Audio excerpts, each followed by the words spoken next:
Eu adoro os filmes novos de Star Wars. Essa trilogia que começou com o episódio 7 subverte várias das coisas que os primeiros filmes estabeleceram, traz camadas mais complexas de discussão para lugares que eram bem mais objetivos e binários, e quebra algumas expectativas do público tanto em arcos maiores como o do Kylo Ren, quanto em coisas de origem mesmo, como o Finn sendo um Stormtrooper, ou a Rey sendo, bom, a Rey.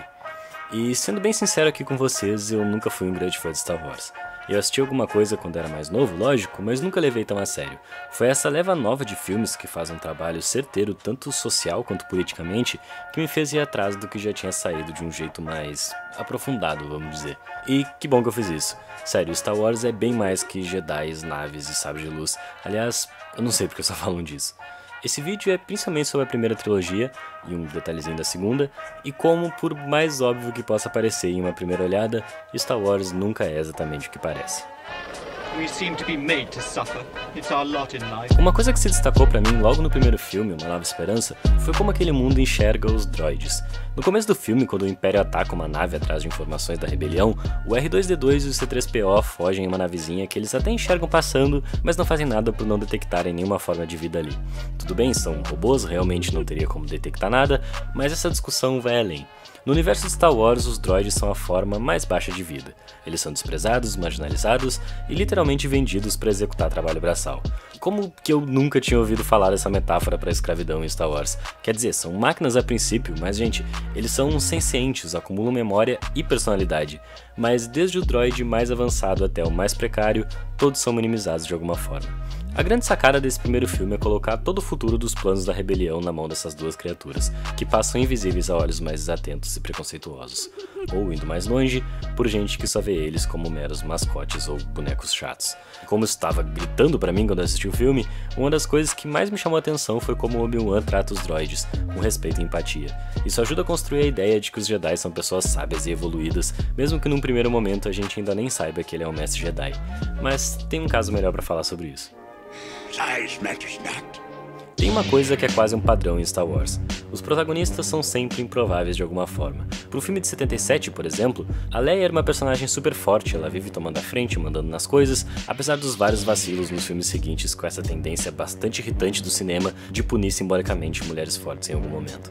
Mas não só no sentido indústria da coisa, mas dentro daquele mundo mesmo, a gente tem um exemplo do Han Solo, que é um mercenário, né? Ele entra na trama por necessidade e as garantias que ele usa pra vender o dele são completamente abstratas e suspeitas. Isso é parte do charme do personagem e é exatamente por esse motivo que eu odeio a necessidade do filme solo dele ter de explicar um monte de coisa. O próprio Luke começa a saga num lugar pequeno e isolado como um garoto humilde sem muitas perspectivas que acaba descobrindo que tem um grande legado e tudo mais. E entre todos esses seres potencialmente subestimados por quem tá em volta, a gente tem o Yoda. Acho que ele é o caso mais gritante, tudo é construído pra ele parecer inofensivo. Ele é minúsculo, aparentemente bastante abatido pela idade, surge meio atrapalhado e fala as coisas de um jeito estranho. Só que acaba que ele é um mestre Jedi, talvez o mestre Jedi, que tem mais sabedoria pra passar e forças literalmente escondidas. O Luke, obviamente, demora a acreditar que ele pode ensinar alguma coisa, vive duvidando dele, mas essa é a surpresa. Todos esses são detalhes funcionais, principalmente dentro do universo que a gente tá assistindo. Eu não quero ser ingênuo ao ponto de dizer que pra gente é uma revelação muito surpreendente esse velhinho verde ser o Yoda, ou que a jornada do Luke e a trama seguir o ponto de vista dos droids é algo realmente inovador narrativamente. Mas tem um caso na segunda trilogia que isso talvez tenha ido além do filme. O personagem mais odiado da segunda trilogia, provavelmente um dos pilares do fracasso dela, todo mundo odiou o Jar Jar Binks. Talvez por ele ser escandaloso, mal educado, ter a voz irritante, não exatamente merecer os aplausos que ele recebe no final do filme, assim, isso por si só já poderia apresentar uma certa desconstrução na narrativa de mérito e conquista da história, mas no geral ele parece realmente só uma espécie de alívio cômico que o público não recebeu muito bem. Só que pra quem não escolheu esquecer pra sempre o Jar Jar Binks, ele costuma ser lembrado por uma coisa bastante difícil de acreditar. Sabe, muita gente reclama do personagem por não enxergar exatamente um propósito narrativo pra ele existir, como se ele não aprendesse muito com o que acontece nem amadurecesse. Ele literalmente é apresentado assim, como um inútil, aleatório, fazendo o que não devia e tendo que ser carregado pelos outros.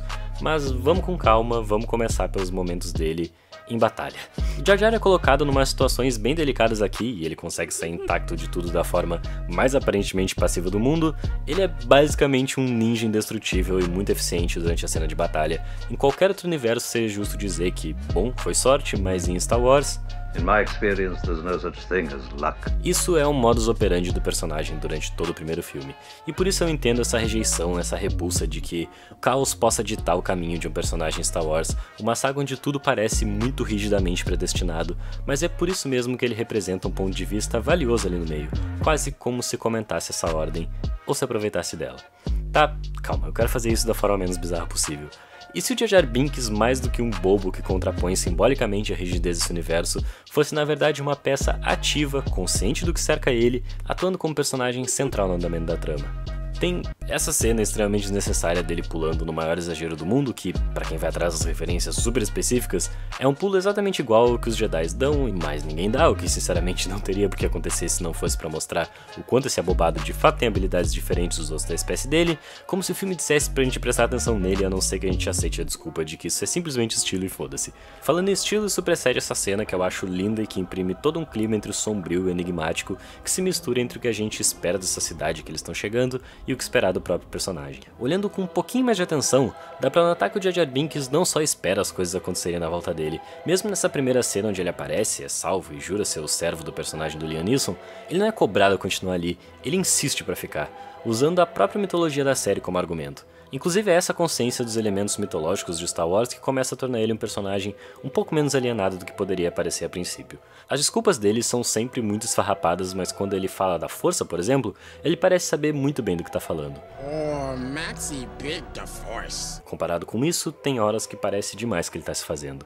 Primeiro que mesmo dentro desse jeito abobado dele de se comunicar, ele objetivamente guia a trama em alguns momentos, fala qual seria o lugar mais seguro pra ir e tudo mais. E é engraçado como ele fala sobre ter vergonha de voltar pra cidade, mas chegando lá, a impressão é muito mais de que aquelas pessoas na verdade sentem medo dele, e realmente parecem espantados demais pra um cara que é simplesmente atrapalhado, mas como ele comprova isso em vários momentos, as pessoas vão simplesmente engolindo a ideia. As partes um pouco mais obscuras disso que eu tô tentando chegar, dizem respeito às expressões corporais do Jar Jar Binks. O caminho que os criadores escolheram seguir pra animar esse personagem, até pra esconder um pouco as limitações técnicas da época, é fazer ele se mexer o tempo todo. Sério, ele não para, tem esse corpo esguio, todo molenga e que parece não conseguir ficar quieto um segundo sequer. Mas e se isso também marcasse outros movimentos, esses bastante importantes durante o filme? Quem já conhece Star Wars saca o gesto que os Jedi fazem para controlar as pessoas em volta para dar sugestões de comportamento. Aqui, por exemplo, pode parecer que ele só tá mexendo com as algemas, mas não é raro ele mexer as mãos enquanto outros personagens falam ou escutam alguma ordem. Os próprios Jedi desse filme fazem isso, e o Jar Jar parece perceber a mudança súbita de comportamento e também mexe as mãos antes de outras pessoas mudarem de comportamento. Para personagens que parecem saber tanta coisa, é estranha a mudança ser tão repentina e logo depois do movimento do Jar Jar. E, cara, pensando naquela cena da água agora, ela fica muito louca se a gente pensar nele como um potencial manipulador. Logo depois de um peixe comer outro, quando falam que há sempre um peixe maior, ele de novo levanta os braços e parece demais conduzir a cena no sentido que ele quer. O movimento é muito orgânico. E do mesmo jeito que usam esse movimento com as mãos para apagar ele parece usar o contrário para conseguir acordar. Também tem algumas cenas mais rápidas, onde fora da tela ele realmente parece se mover muito rápido e muito ligado na situação. Quando a gente olha com ainda mais atenção, algumas complexidades nas expressões dele começam a aparecer. Ele tem mudanças muito bruscas e muito específicas da performance porque ele parece estar sentindo de fato, e assim, ele é um personagem feito em animação, essas coisas não simplesmente acabaram ficando desse jeito, são milimetricamente desenhadas. É com esse olhar interesseiro e sabichão que ele chega pra conversar com a rainha quando ainda ninguém sabia que ela era a rainha disfarçada. Mais desculpas esfarrapadas e mais olhares de desconfiança dos droids. Olhem como é muito fácil confundir o movimento descontrolado do corpo dessa criatura com um gesto muito preciso de manipulação. Na sequência dessa cena tem uma das primeiras evidências que sempre apontam. Quando as coisas são negadas de irem de acordo com os planos, ele literalmente parece reproduzir a fala e então olhar para quem está sendo confrontado, como quem está no controle de toda a situação. E uma das coisas mais importantes, os droids simplesmente detestam Jar Jar Binks. Numa primeira camada ele é desajeitado, esbarra em tudo, normal não gostarem dele, mas isso também pode guardar uma das maiores evidências. Durante todo o filme, o Jar Jar Binks é sempre muito normalmente aceito no meio das pessoas, até do maior grau de importância. Nesse primeiro filme, ele é realmente muito presente, mas da mesma forma que as sugestões dos Jedi não funcionam nos robôs, a suposta manipulação do Jar Jar também não poderia funcionar. É como se eles fossem os únicos que conseguissem perceber que ele de fato tá tramando algo, e vivem nervosos cutucando ele sempre que podem. Fora o fato de que ele parece detestar a autoridade quando vem do lado da Ordem, quase representando na infância do Anakin um totem contrário ao que o Yoda representa pro Luke depois. Tem essa cena do Anakin falando que ele é poderoso também, que a princípio é só uma brincadeira, mas, bom, também tá aí. De tão bobo que é, às vezes parece que ele se faz de bobo. Tem todo um jogo cinematográfico que corrobora com essa aura ambígua do personagem. Os enquadramentos são sugestivos, ele se posiciona de jeitos quase evasivos no nosso olhar, e em alguns momentos são bastante simbólicos quanto ao controle dele sobre alguma pessoa. Quem ele começa a direcionar mais as intenções começa a ficar cada vez mais passivo a ele. E no funeral, do lado de quem que ele aparece, isso mesmo, do General do Mal. No segundo filme da trilogia ele foi radicalmente cortado. O George Lucas já se pronunciou sobre a total reprovação que ele recebeu e que isso de fato mudou os planos com o personagem, mas isso ainda não impede que resquícios desses primeiros planos estejam ali. Ele simplesmente virou um dos principais pilares políticos do Império, continua sendo o grande influenciador da rainha e continua com essa cara de safado diante de tudo que acontece, além de easter eggzinhos dele correndo pra frente do elevador e depois fingindo que não estava esperando nada, essas coisas. Ele segue sempre presente nas decisões importantes, até que acaba virando representante da Padme no Senado. Não dá nem pra dizer que isso aconteceu do nada.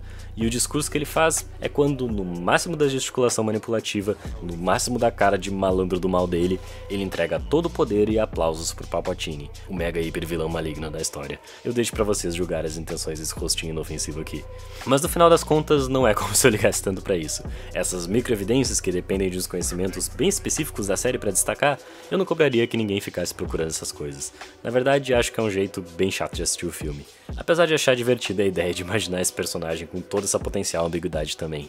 Um personagem que propositalmente se comporta de forma tão absolutamente infantil, num caminho aparentemente tão contrário à rigidez da série, que foi demais pra fanbase de Star Wars, que acha tudo aquilo muito sério, mesmo que ele próprio servisse pra reafirmar esses valores mais pra frente, porque se teve uma coisa que Star Wars sempre tentou nos ensinar foi a não menosprezar ninguém pela aparência. Meu nome é Henrique e eu nunca achei que eu faria um vídeo de teoria, mas foi divertido e eu tentei colocar um mínimo de conteúdo pra ainda não ser uma coisa completamente dispensável como a grande maioria. Dá uma conferida nos nossos outros vídeos, a gente fala de um monte de assunto, faz vídeos curtos, gigantes e tem uma campanha de financiamento também porque, né, o YouTube não nos paga praticamente nada por isso. Então se tu quer nos ajudar, confere os links na descrição, curte, comenta, compartilha, até!